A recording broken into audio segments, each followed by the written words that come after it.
অতীতে করা ভুল আর বিবাদ পাশে রেখে বন্ধুত্বের হাত বাড়িয়ে দিয়েছে পাকিস্তান। এটা শুধু কথায় নয়, কাজেও বাস্তবায়ন করতে চায় তারা।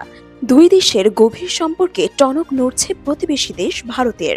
কপালে দুশ্চিন্তার ভাঁজ ক্রমশই গভীর হচ্ছে নরেন্দ্র মোদীর। পাকিস্তানের বাড়িয়ে দেওয়া সামরিক সহায়তার প্রস্তাবে নাখোশ হওয়ারই কথা ওপারের দাদাবাবুদের। এর কারণ বাংলাদেশ আর ভারতকে অপ্রত্যাশিত সুবিধা দিতে নারাজ। স্বার্থ হাসিলে ব্যর্থ মোদী সরকার তাই এখন মিথ্যা গল্প রটনা, খামখেয়ালি সংবাদ প্রচারের মাধ্যমে নিন্দা করতেও দ্বিধা করছে না। গত কয়েক মাসে বাংলাদেশ পাকিস্তানের মধ্যে একাধিক উচ্চ পর্যায়ের প্রতিরক্ষা বৈঠক ও গোয়েন্দা তথ্যের আদান প্রদান হয়েছে। ঐতিহাসিক প্রেক্ষাপট বিবেচনা করলে তা এক প্রকার অসম্ভব মনে হতে পারে, কিন্তু বাস্তবে তাই ঘটেছে, যা ছিল অনেকের ধারণারও বাহিরে। হাসিনা সরকার যেখানে পাকিস্তানের সাথে পুরোপুরি সম্পর্ক ছিন্ন করে ভারত ঘেঁষা হয়েছিল, সেখানে ইউনূস সরকার করেছে তার উল্টোটা। পুনরায় সমন্বয় করেছে বৈদেশিক নীতি। যুদ্ধ পরবর্তী সময়ে বাংলাদেশের সবচাইতে বন্ধুত্বপূর্ণ দেশ হয়ে ওঠে ভারত। তবে কালের পরিক্রমায় ভারতই এখন এদেশের মানুষের চোখের বিশ্বে রূপান্তরিত হয়েছে।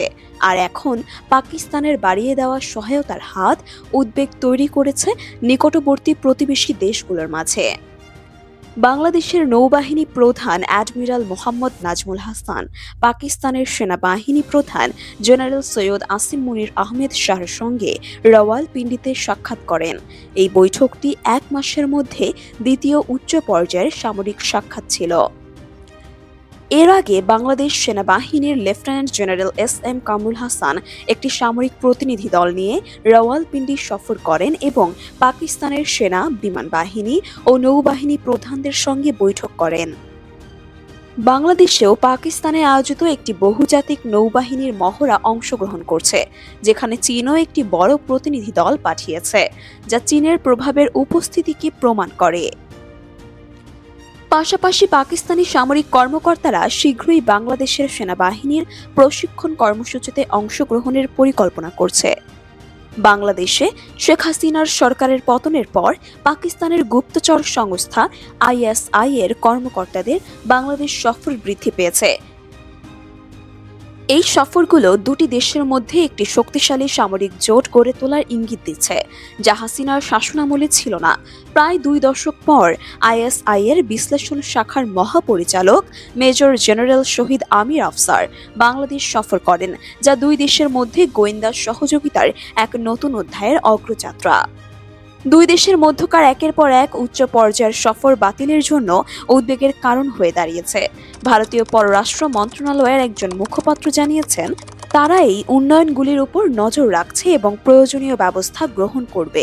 এই জোটে শামিল হয়েছে চীনও।